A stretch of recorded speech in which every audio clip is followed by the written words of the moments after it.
Hey everyone, I just wanted to give you some global comments, general comments on research essay assignment number 2. In general, looks great. First off, I think that for the vast majority of you, you're demonstrating already a grasp of academic prose. Your stuff's easy to read and it's clear.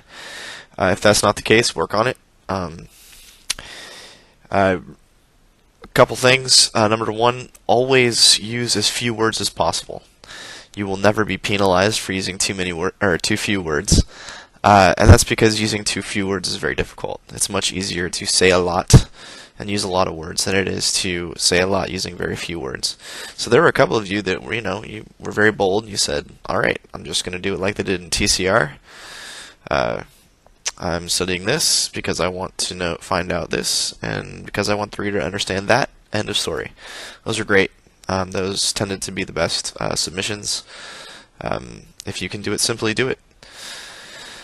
The major issues that I saw again and again, and these are things that you guys are probably going to need to work out pretty quickly, is number 1, I might have made a comment about your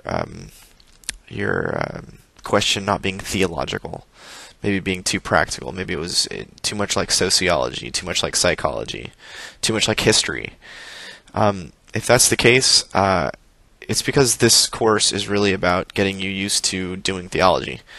In all of your systematics classes, you're going to be encountering Scripture, and you're going to be encountering voices from the theological tradition who are making arguments saying this is what God is like.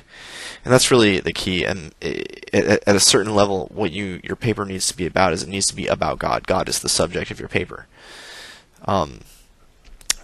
And some of you, it might even help to just formulate your question that way. Is God this? Is God like that? For others of you where you have a very specific aspect of theology, prayer, or what have you, then you won't need to do that. But for all of us, every single one of us, your research project needs to have this. It needs to be the case that the majority of your research has to come from Scripture, biblical interpretation, and Christian tradition, Christian theology. If you don't have to access those sources, then your paper's probably not right for this class. So make sure that whatever you do, you're going to need to be involved in reading and interpreting Scripture, and reading and knowing and understanding the tradition. Which leads me to the next point, and that is that I get a sense from a number of these assignments that maybe you already have an idea of what the answer or the solution is. And I want to say, don't do that. If you already know the answer to your research project, then you won't be doing research. Research in general, and theology specifically, is, or at least ought to be, discovery.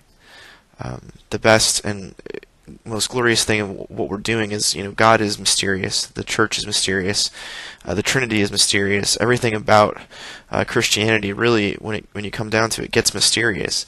And one of the beautiful things is that God is that way, and God invites us to seek God's face.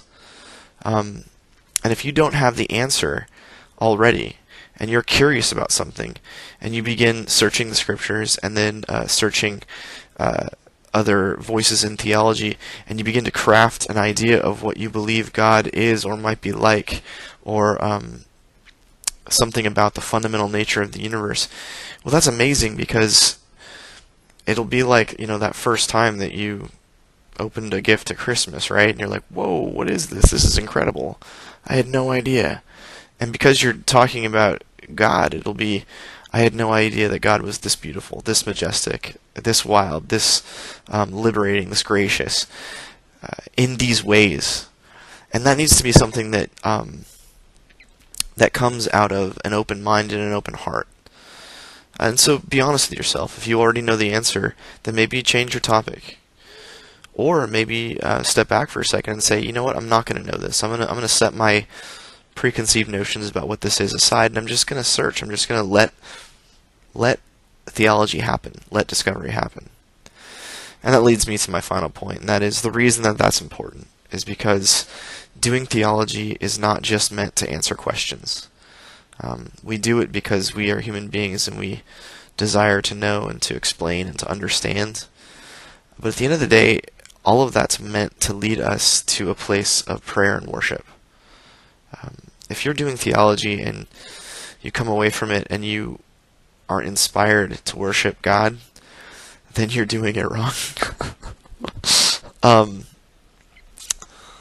All the great theologians, the people who have blessed the church in innumerable ways, they all came away from theology and doing theology and trying to understand with a bigger and more majestic and more wild and more glorious notion of who God was, and it led them to their knees.